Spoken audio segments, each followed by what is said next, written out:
Hey there. So imagine you've got this awesome friend. You know, the one you share all your laughs, secrets, and inside jokes with? Well, what if I told you there's a way to take that friendship to the next level? We've created a 6-step process to help you turn a friendship into a relationship. And really, these steps will revolve around helping you get out of the friend zone. That awkward space where you are interested in someone, but they only ever see you as a friend. Now let's get started. You're probably thinking, I know him or her well, so why can't I just tell them how I feel and try to date?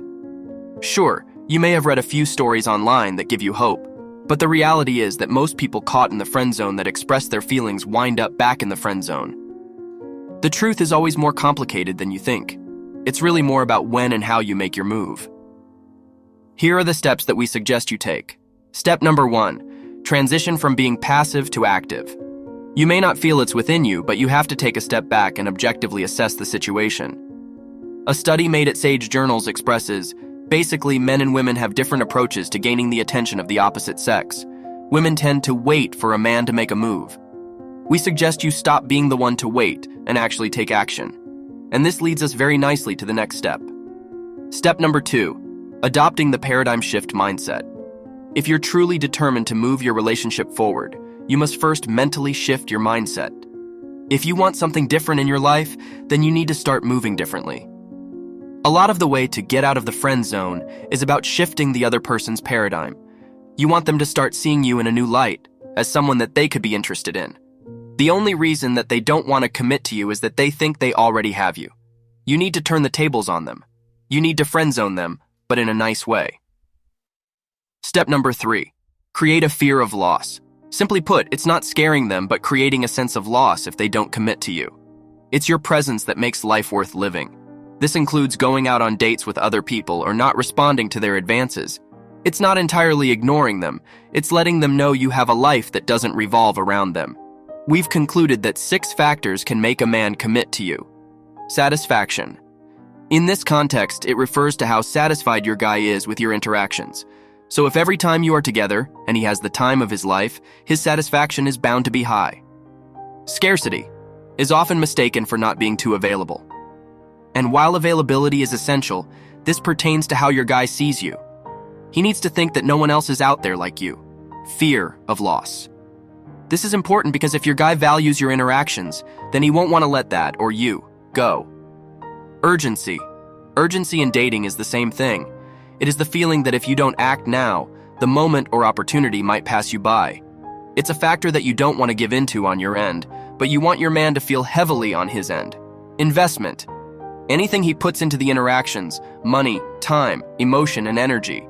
There have actually been studies that prove that even people unsatisfied with the relationship they are in will stay in a relationship if they feel like they have some stake in it.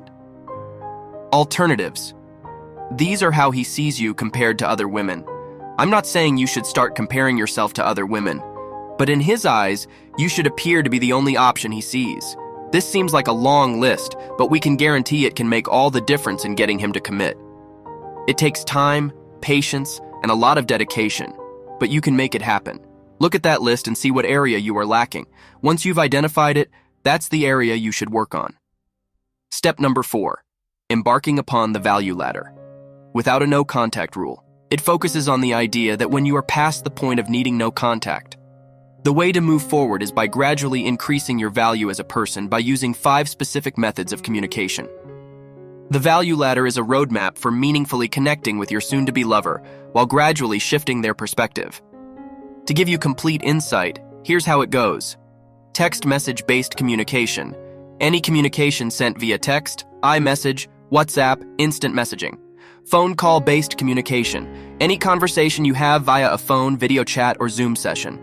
In-person meetup-based communication. We move into the personal communication phase. Meetups aren't considered dates. They aren't regarded as romantic, but as meeting up in person. In-person romantic-based communication. This is another type of in-person communication. Still, it's a date where romance is assumed. Step number 5, seek to have more meaningful conversations. Communication is the lifeline of any relationship. Although it may sound easy initially, having those conversations can become awkward, especially if you're still in the friendship phase.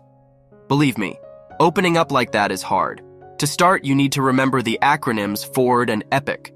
FORD stands for family, occupation, recreation, and dreams. These are topic categories that can help you get to know more about your man and make him feel comfortable to open up to you. EPIC stands for experiences, perspective, interests, and cravings. These questions allow him to talk about his life and ultimately make him feel more connected to you. These techniques are great for getting him to open up and let you in. You can use the Ford method during the first part of your rapport building phase. We recommend this for starting a conversation during the texting phase. It's a great topic for people who are struggling with small talk. The EPIC questions work better when you are at the meetup phase, giving you more engaging topics to discuss. This is where you create valuable conversations, as it allows you to learn more about each other and build a strong connection. These intense conversations can help you stand out in any communication, making advancing up the value ladder easier. Step number 6, ask them to be official. During the high point of an experience, I bet you're wondering when is the right time for this big ask. For example, you've had a great time talking, laughing, and getting to know each other on the date. You want to do this by not forcing it, but by simply saying the words, "So what are we?" You can see that borne out in some of his success story interviews where he talked to people who were able to get a commitment from an ex. It could be a massive jump for some of us, but it's something that can open the doors to a romantic relationship. When the time comes, make sure to stay confident. Don't let the fear of rejection hold you back. Just believe in yourself and understand that you've already gone through all the steps needed for this person to know how much you care. If they feel the same way, it will be easier to make that leap. In conclusion, getting out of the friend zone and making that person fall in love with you requires a lot of effort and can only be done after a long period. That's why we emphasize the significance of getting out of the friend zone, changing your mindset, and developing an it's your loss attitude. To help you get on the right track, follow these steps. No contact rule.